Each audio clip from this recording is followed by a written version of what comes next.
বন্ধুরা, দীর্ঘ 5 দশক পর চাঁদের মাটিতে ফের পদার্পণ আমেরিকার। কিন্তু মাটি ছুঁতে সক্ষম হলেও নিজের পায়ে দাঁড়াতে হিমশিম খাচ্ছে তাদের চন্দ্রয়ান নোভাক, যার ডাক নাম মরিসিয়াস। কারণ চাঁদের বুকে একদিকে হেলে অবতরণ করেছে সেটি। সেই অবস্থাতেই যদিও চাঁদের মাটির ছবি তুলে পাঠাচ্ছে তাতে মজুত রোবট, তবে গা ঝাড়া দিয়ে নিজের পায়ে দাঁড়াতে গিয়ে বারবার ব্যর্থ হচ্ছে নোভাক।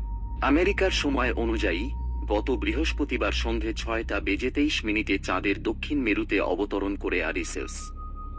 অবতরণের কিছু মুহূর্ত আগেই সমস্যা দেখা দেয়। রেডিও সংযোগ স্থাপন করতে সময় লাগে বেশ কয়েক মিনিট।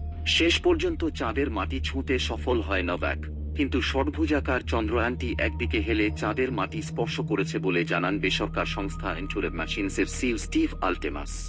এখনো পর্যন্ত যে তথ্য পাওয়া গিয়েছে সেই অনুযায়ী চাঁদের মাটিতে অবতরণ করতে গিয়ে হোঁচট খায় নোভাক, তাতেই একদিকে হেলে পড়ে যায়।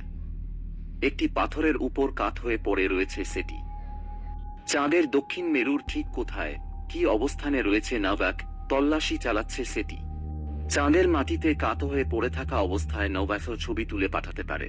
যেহেতু কাত হয়ে চাঁদের মাটিতে পড়ে রয়েছে নোভাক, অ্যান্টেনাও অধোমুখী হয়ে রয়েছে, ফলে পৃথিবীতে তথ্য এসে পৌঁছচ্ছে না। নোভাক চন্দ্রয়ানে বহির্মুখী যে ক্যামেরা বসানো রয়েছে সেটিও কাজে লাগানো যাচ্ছে না। এই প্রথম কোনো বেসরকারি সংস্থার তৈরি মহাকাশযান চাঁদের মাটি ছুঁতে সক্ষম হল, আর তার হাত ধরেই অ্যাপোলো অভিযানের দীর্ঘ 7 দশক পর ফের চাঁদের মাটিতে পৌঁছল আমেরিকা।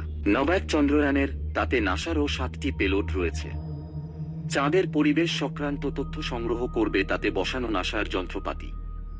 সেই সব তথ্যের উপর নির্ভর করে আবারও চাঁদের বুকে মানুষ পাঠানোর কাজে হাত দেবে নাসা। তাই কাত হয়ে পড়ে থাকলেও 5 দশক পর চাঁদের মাটি ছোঁয়ার জন্য এনটুরেভ মেশিনসকে অভিনন্দন জানিয়েছেন মাস্ক। বন্ধুরা, ভিডিওটি ভালো লাগলে অবশ্যই চ্যানেলটিকে সাবস্ক্রাইব করে যাবেন পরবর্তী ভিডিও দেখার জন্য।